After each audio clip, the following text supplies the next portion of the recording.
You know, there was a song that was infamously made by Queen, knocking when you're up, knocking when you're down, knocking when you're no, it was at AC/DC. I don't even remember.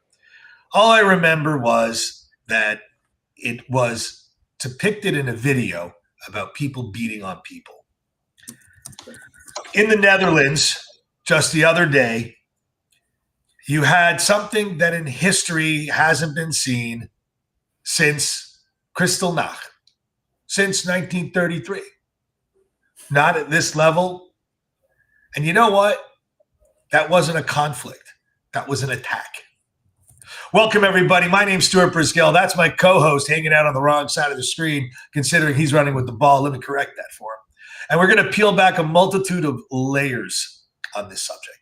Here, it's all about raw and filtered dialogue that serves as an outlet to voice opinions, share ideas and experiences from every corner of the world and life. We're going to dive into this heartfelt current event as we do many pop culture, politics, quirks of existence, including how I feel about any given thing on any given day, just like David. Whether it's venting over life's frustrations or tackling really big questions that are shaping our world, as we did for literally a year about the US election and about October 7th. Things that dominate the news media, but unfortunately, the mainstream media doesn't choose to do the right thing. They try and editorial things as, oh, it's all good. And we have a problem with that. So get comfortable. David's going to dive in. You know, David, we've been talking about things where media just doesn't want to say what really happened. And we really don't understand why. But you know what, David? I think I do. They're just vile racists. What do you have to say? So let's take a step back for just a second, because Stuart just wanted to correct one thing. This incident occurred last night in Holland. We're in Amsterdam. Fans of Maccabi Tel Aviv were in Amsterdam to watch a European soccer game between an Israeli team and an Arab team. And I'm going to talk. The reason I'm bringing that up is I'll come back to that in a minute. But Israeli fans were there to cheer on their team, like all good fans do. And the reward for a 5-0 loss was to leave the stadium and to get attacked by Arab supporters. It was a lynch mob. Stuart called it a pogrom. Others have called it a pogrom. Not quite to the extent of 1933, but there was no police response. There was security watching it, doing nothing. As Arabs attacked Jews again, open streets of Amsterdam. Nothing occurred. A friend of mine's son was at the game yesterday. He saw it. He was in shock. Luckily, in his case, he wasn't on the attack, but he could do nothing. But what does that say about the state of where we're in? The state of the mindset that it's okay for Arabs to attack Jews in a European city with, oh yeah, sure, there were arrests, but with no repercussions. And this morning, as I look through the news feeds, Stuart, and I look to see and I listen to various media, what do I hear? A clash. A clash. What the hell? A clash? Sure, you want to call it a clash, theoretically. But it was a lynch mob. And had those not been Jews, had that been gays, blacks, you name it, that would have been a lynch mob. They would have called it for what it was. Legacy media, once again, couldn't get the goddamn election right. They wanted to convince you otherwise. They've lied about the war since October the 7th. And when Jews are viciously attacked in a European city, it's not news. Mayor of Holland condemned the attack. She called it a crime. She didn't call it a hate crime. She called it a crime. I still haven't heard from the leader of Holland yet. I didn't see his response. He's usually against all this stuff. But once again, it's hard to find, because why should legacy media, Stuart, report the truth? It doesn't fit their narrative. It doesn't fit the narrative that the Jew is a victim here. Again, October 7th, 2023, Jews were victims. Okay. And since then, we've been absolutely humiliated, attacked. Now, I'm angry because this isn't just the only incident. DePaul University, Jewish students attacked.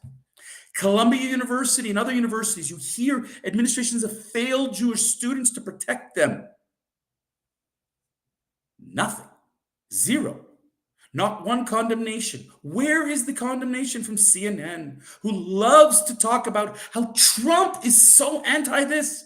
Or MSNBC hates blacks, hates Latinos, wants to deport them, wants to put a Muslim ban, all this kind of stupidity. That's what we're going to focus on. The people were attacked viciously, Stuart, viciously, with the intent to hurt, to maim, and to kill. There are weapons in videos. You could see it, Stuart. You see the weapons that they were carrying. You see what they were doing. And nothing. And of course, the Biden administration, quiet. Trudeau government, quiet. Most European countries, quiet. Because it doesn't matter. They're Jews. The Jews are the ones who are the victims. Who cares? It's unbelievable. The prime minister did actually release a statement finally that he's taking this very seriously, and he's going to get, bolster security for Israelis in his country.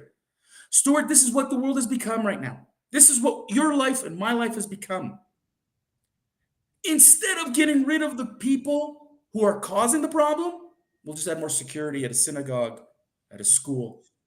Stuart, this past week at a synagogue in Montreal, there's an ordinance, by the way, in Montreal that the protesters must be, about 50 feet, 100 feet away, and they weren't. And the police did very little. Even though there's an ordinance, there's a court order. It doesn't make a difference.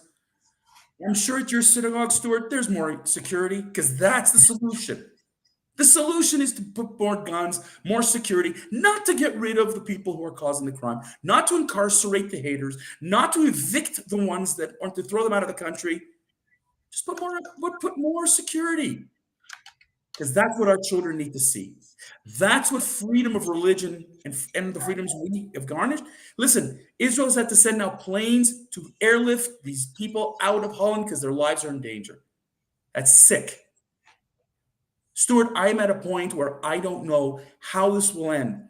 But with Donald Trump in power right now, I'm wondering how this is going to change. I'm wondering how political leaders will they have the intestinal fortitude to stand up to this hate, or will they soon be the victims because they're coming after you next?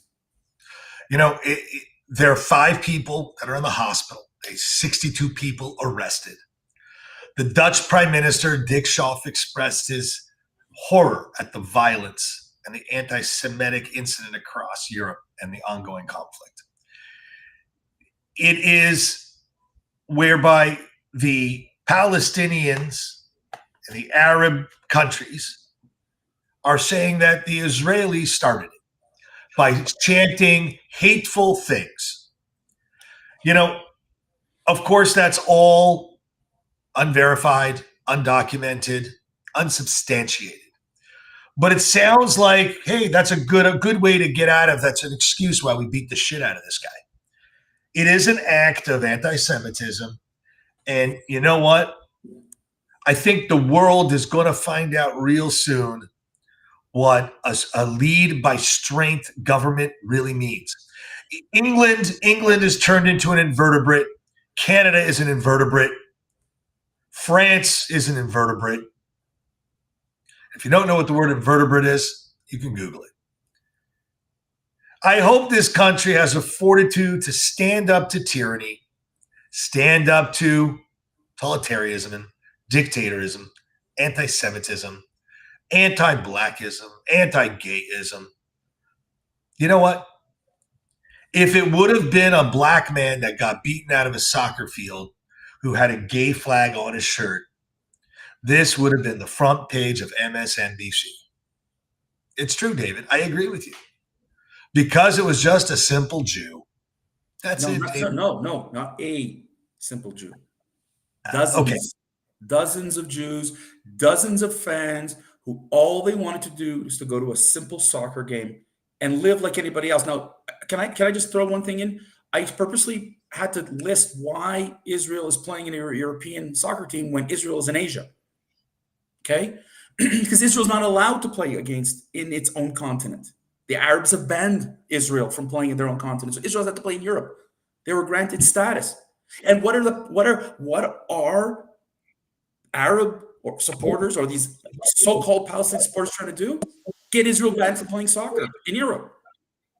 There's this ongoing hate fest that is going really under the rug. No one, they're like, you don't pay attention because it doesn't fit the media narrative. We focused on the election for the last 100 and something days, Stuart, in the United States, and hate crimes galore have gone unreported by the media. We're not interesting enough. And you said it, I said it. It doesn't matter if it's a Jew. A Jew is okay. A Jew doesn't make a difference. A Jew will take care of him or herself. But the Jew is always the bastard. The Jew is always the scapegoat. And so why would we want to help the scapegoat? When there are problems, when you saw this during COVID, Israel and Jews were blamed. Okay? When you have an attack in Holland, what is the comment? Israel hurled insults. Jews hurled insults at Arabs. Now, Stuart, I got to tell you something. I've been to many of these events, and that doesn't happen. It doesn't happen this way. Jews don't start up. Israel doesn't start up. Nope. But the media wants you to believe that Israel is vicious, that Israel and Jews are attackers, occupiers.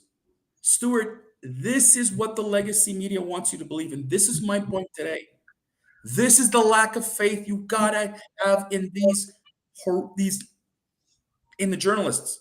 Because they're not journalists, they're opinionators. We saw what happened this week, how completely off the media was, how they still tried to sway you to vote for Kamala Harris, and how they still cannot report appropriately and accurately an incident, a horrific incident. Stuart, I'm at wit's end with the media. I am tired of their BS.